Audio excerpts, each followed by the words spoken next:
E aí, navegante? Sou eu, o Abrantes. Vamos continuar conversando sobre demografia. Falamos sobre nossos indicadores demográficos e agora a gente vai falar sobre densidade demográfica, também conhecido como população relativa.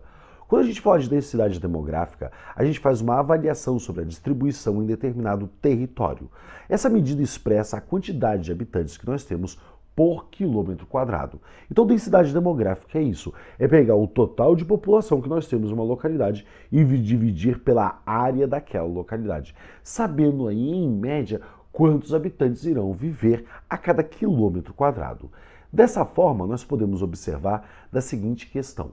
A baixa densidade demográfica, poucos habitantes por quilômetro quadrado, indica para a gente, normalmente, zonas rurais, zonas rururbanas. A gente vai discutir bastante o conceito de urbano quando formos entrar em geografia urbana, mas é uma zona transicional.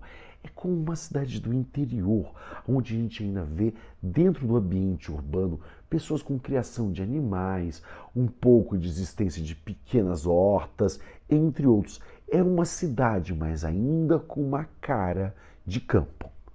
Também vamos observar uma baixa densidade demográfica nas chamadas zonas urbanas horizontalizadas.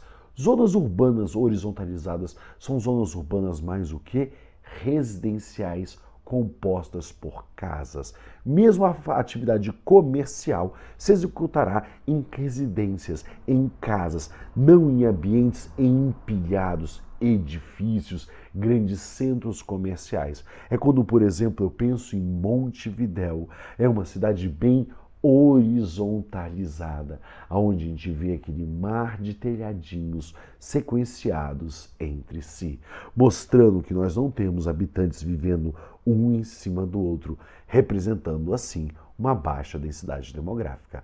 Já a elevada densidade demográfica indica para a gente zonas urbanas semi-verticalizadas e zonas urbanas bem verticalizadas.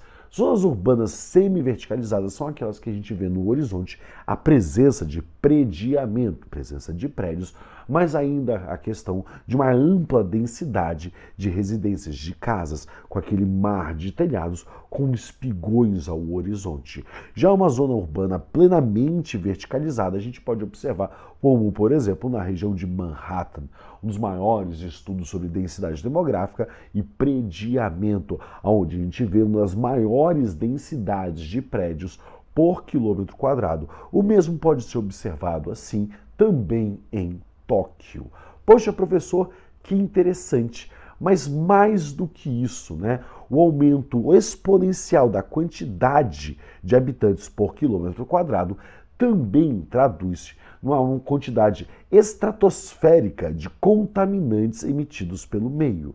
Se você parar para pensar em uma região com mais de 7, 12 mil habitantes por quilômetro quadrado, nós estamos falando de uma região que tem que ter a liberação de esgoto para 12 mil pessoas.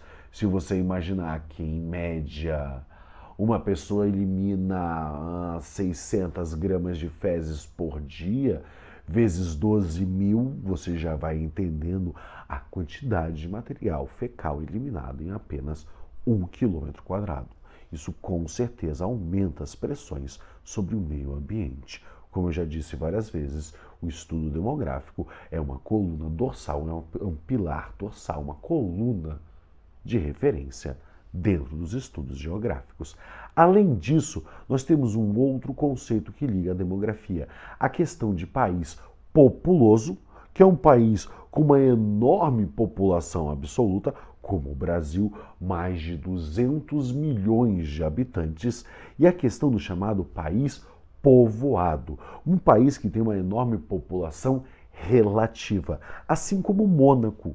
Mônaco tem quase 16 mil habitantes por quilômetro quadrado, enquanto o Brasil mais ou menos tem 19 habitantes por quilômetro quadrado. Só que Mônaco tem 32 mil habitantes no total.